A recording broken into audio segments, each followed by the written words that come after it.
warahmatullahi wabarakatuh.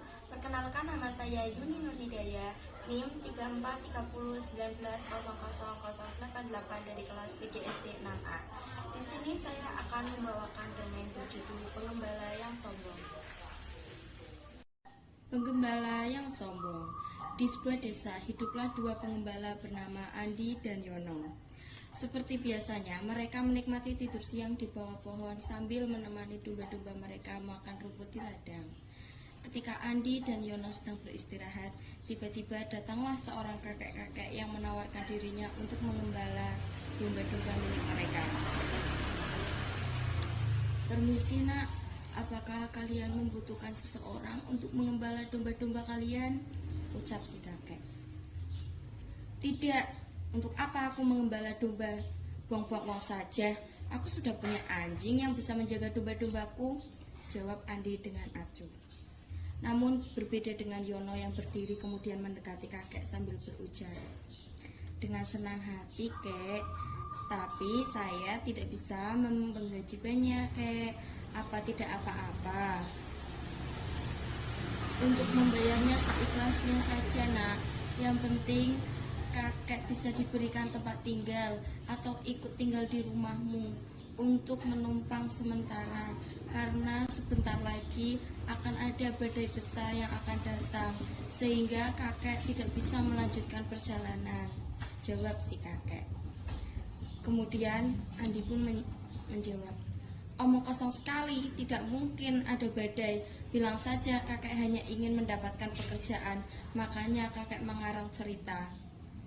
Sudah, kalian pergi dari sini daripada mengganggu istirahatku saja." Kemudian Yono pun mengajak kakek ke rumahnya untuk berbincang-bincang. Keesokan harinya, Andi dan Yono kembali menggembala domba-dombanya dengan si kakek. "Yon, untuk apa sih kamu menerima si kakek pengembara itu? Kamu percaya akan badai yang akan datang itu?" tanya Andi. "Bukannya tidak percaya akan badai itu, An, tapi aku kasihan pada kakek itu. Kasihan dia sudah tua, butuh pekerjaan, butuh bekal, dan tempat berteduh sebelum melanjutkan perjalanannya. Lagian kakek itu tidak minta bayaran banyak, hanya sekedar diberikan tempat tinggal," jawab Yono. "Halah, terlalu baik kamu, Yon. Kakek itu pasti hanya sengaja terlihat sengsara agar kamu membantunya," jawab Andi.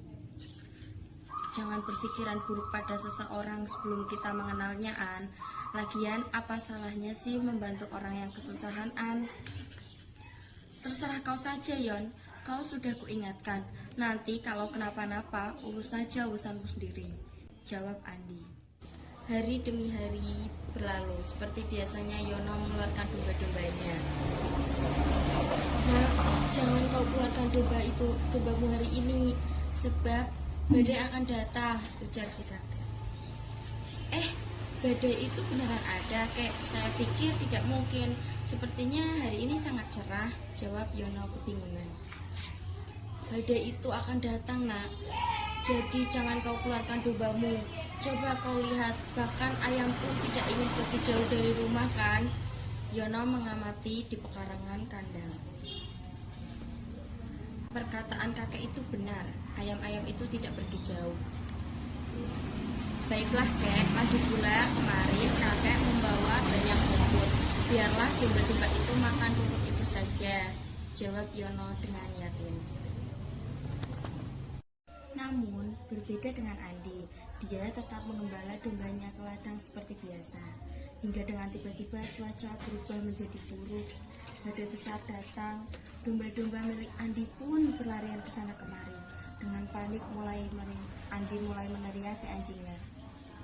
"Oh tidak, bagaimana ini? Mengapa tiba-tiba ada badai? Bagaimana ini? Domba-dombaku kabur dan berlarian. Hei Dogi, ayo halangi domba-domba itu," ucap Andi dengan panik. Namun badai semakin dekat dan memporak-porandakan sekitarnya. Andi dan sang anjing tidak kuasa menghalau laju domba mereka. Domba-domba itu terus masuk dan berlarian ke ujung jurang. Andi hanya bisa menyaksikan seluruh dombanya terjun bebas tanpa bisa melakukan apa-apa. Setelah beberapa saat sesudah badai usai, Yono dan kakek keluar untuk menemui Andi di ladang. Sesampainya di ladang, Yono dan kakek terheran karena di ladang hanya ada Andi. "Loh, An, di mana semua domba-dombamu dan anjingmu?" tanya Yono kepada Andi. "Semua domba-dombaku dan anjingku jatuh ke jurang karena badai yang baru saja menerpa ladang.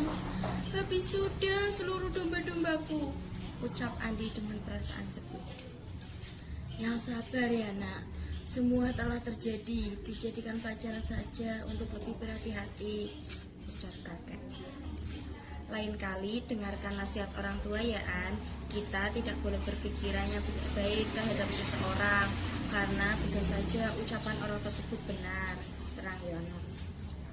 "Terima kasih ya Yon. Maaf ya kek, sudah berprasangka buruk terhadap kakek dengan menuduh yang aneh-aneh," jawab Andi dengan perasaan menyesal dan tidak enak hati. "Tidak apa-apa nak, sudah kakek maafkan," jawab kakek. Akhirnya setelah Andi menyesal dengan segala sikapnya terhadap kakek, sekarang Andi dan Yono bersama kakek mengurus domba-domba milik Yono. Itulah tadi dongeng yang bisa saya sampaikan. Pesan dari dongeng ini yaitu kita tidak boleh asal menilai orang sebelum kita mengenalnya, dan kita harus selalu mempunyai sikap rendah hati, tidak boleh sombong. Sekian, terima kasih. Wassalamualaikum warahmatullahi wabarakatuh.